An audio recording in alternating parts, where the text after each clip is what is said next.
दोस्तों, जयपुर के सवाई मानसिंह स्टेडियम में आज जो हुआ वो सिर्फ विजय हजारे ट्रॉफी का एक मैच नहीं था, बल्कि रफ्तार का इतिहास था। वजह सिर्फ एक नाम, रोहित शर्मा। जैसे ही रोहित क्रीज पर जमे, हर गेंद के साथ स्टेडियम की धड़कन तेज होती चली गई। रोहित का बल्ला आज आग उगल रहा था। चौके ऐसे आ रहे थे जैसे गेंद को रस्सी से खींचकर बाउंड्री तक भेजा जा रहा हो, और छक्के मानो स्टेडियम छोटा पड़ गया हो।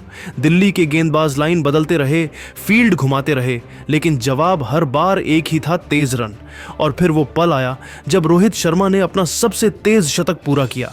पूरा स्टेडियम पैरों पर था, शोर ऐसा कि कानों में गूंज बस एक ही नाम। एक तरफ दिल्ली की जर्सी में विराट कोहली और दूसरी तरफ मुंबई के लिए रोहित शर्मा, दो दिग्गज, एक मैदान।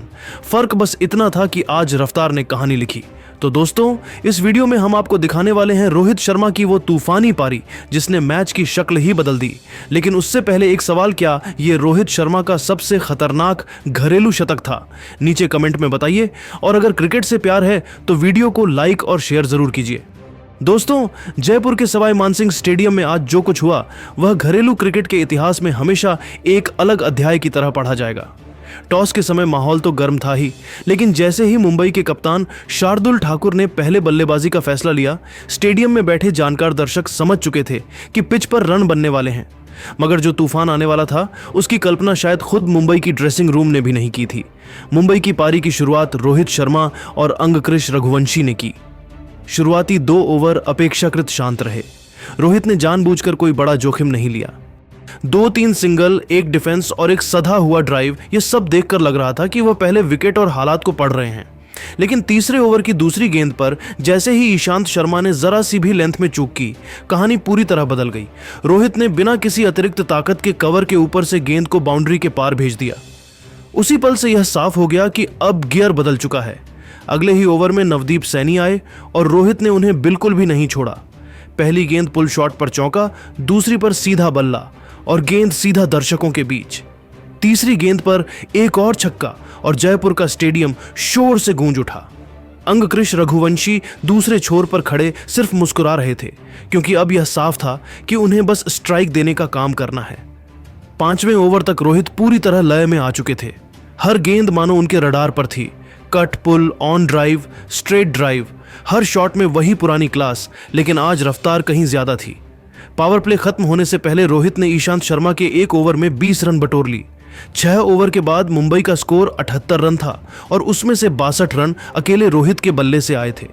7वें और 8वें ओवर में दिल्ली ने फील्ड फैलाने की कोशिश की, लेकिन इसका भी कोई खास फायदा नहीं हुआ।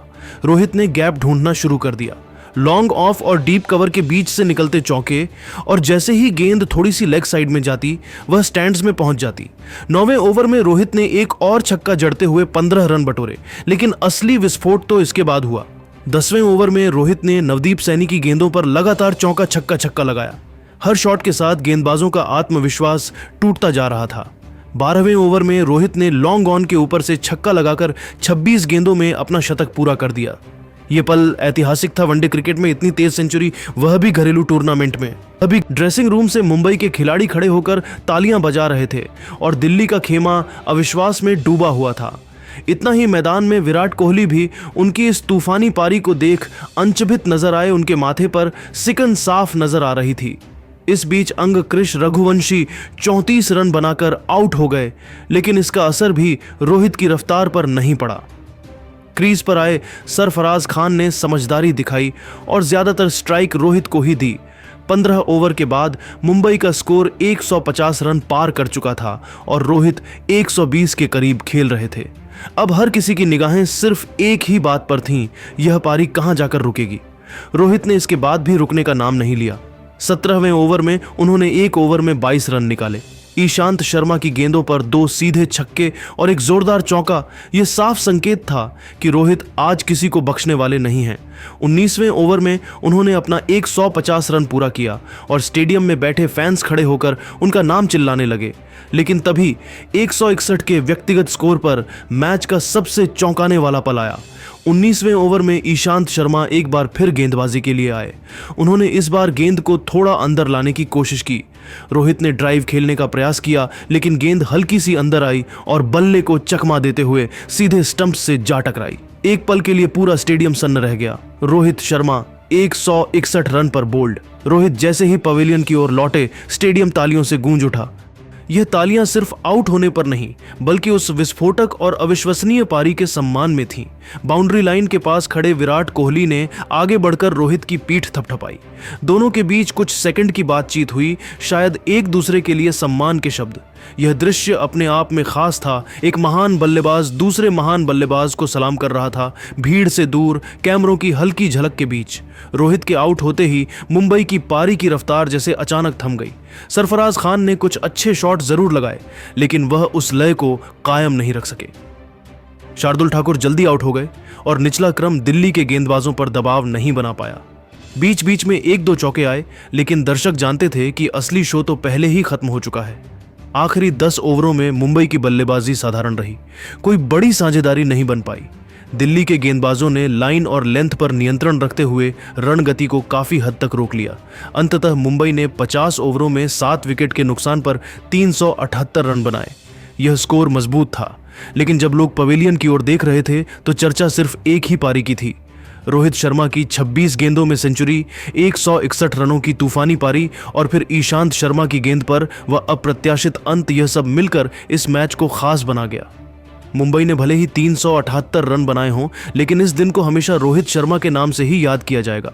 यह सिर्फ एक बड़ी पारी नहीं थी, बल्कि उस खिलाड़ी का बयान था जो जब लय में आता है तो क्रिकेट का हर नियम उसके इरादों के आगे छोटा पड़ जाता है। पहले ही ओवर से भारतीय गेंदबाजों पर दबाव बनाना शुरू कर दिया। पावर प्ले के शुरुआती ओवरों में दोनों बल्लेबाजों ने जोखिम उठाते हुए बड़े शॉट खेले, कभी कवर के ऊपर से चौका तो कभी मिड विकेट के पार छक्का। सिर्फ 5 ओवर में न्यूजीलैंड का स्कोर 68 रन तक पहुंच चुका था और स्टेडियम में एक पल के लिए सन्नाटा सा छा गया था। लेकिन छठे ओवर में भारत को वह सफलता मिली जिसने मैच की दिशा बदल दी। जसप्रीत बुमराह ने ऑफ स्टंप के बाहर जाती गेंद पर सैफर्ड को ड्राइव खेलने के लिए उकसाया और गेंद सीधे स्लिप में खड़े फील्डर के हाथों में समा गई। यह विकेट न्यूजीलैंड की तेज शुरुआत पर पहला ब्रेक था। इसके बाद केन विलियमसन क्रीज पर आए और रचिन रविंद्र के साथ मिलकर पारी को संभालने की कोशिश की। दोनों ने समझदारी से स्ट्राइक रोटेट की और 10 ओवर में स्कोर 94 रन तक पहुंचा दिया। लेकिन यहीं से भारतीय गेंदबाजों ने शिकंजा कसना शुरू किया। 11वें ओवर में कुलदीप यादव ने अपनी फ्लाइट और टर्न से रचिन रविंद्र को छकाया, जो बड़ा शॉट खेलने के प्रयास में लॉन्ग ऑन पर कैच दे बैठे। अगले ही ओवर में हार्दिक पांड्या ने केन विलियमसन को स्लोअर गेंद पर आउट कर दिया। 2 ओवरों में 2 बड़े विकेट गिरते ही कीवी डगआउट में दबाव साफ दिखने लगा। मिडिल ओवर्स में वरुण चक्रवर्ती ने अपनी रहस्यमयी गेंदबाजी से मैच पूरी तरह भारत के पक्ष में मोड़ दिया। उन्होंने एक ही ओवर में ग्लेन फिलिप्स और मार्क चैपमैन को पवेलियन भेज दिया। 14 ओवर के बाद न्यूजीलैंड का स्कोर 132 रन पर 5 विकेट हो चुका था और रन रेट अचानक पहाड़ जैसा लगने लगा। इसके बाद भारतीय गेंदबाजों ने कोई डील नहीं दी। बुमराह की यॉर्कर और अर्शदीप की सटीक लाइन लेंथ ने आखिरी उम्मीदें भी तोड़ दी। न्यूजीलैंड की पारी धीरे धीरे बिखरती चली गई और यह साफ हो गया कि यह रात भारत की ही कहानी लिखने वाली है। दोस्तों, आपको क्या लगता है, क्या इस बार न्यूजीलैंड टीम इंडिया के तूफान में उड़ जाएगी? नीचे कमेंट में बताइए और ऐसे ही रोमांचक क्रिकेट अपडेट्स के लिए चैनल को लाइक, शेयर और सब्सक्राइब करना मत भूलिए। 21 जनवरी से 5 मैचों की T20 सीरीज खेलेगी, जिसकी कप्तानी सूर्य कुमार यादव के हाथों में होगी। T20 सीरीज का शेड्यूल सामने आ चुका है और इस फॉर्मेट में टीम इंडिया एक नए रोड मैप के साथ आगे बढ़ती नजर आ रही है। हालांकि दूसरी ओर वनडे सीरीज को लेकर अब भी तस्वीर पूरी तरह साफ नहीं है। न तो स्क्वाड का आधिकारिक ऐलान हुआ है और न ही यह तय है कि वनडे टीम की कमान किसके हाथों में होगी। इसी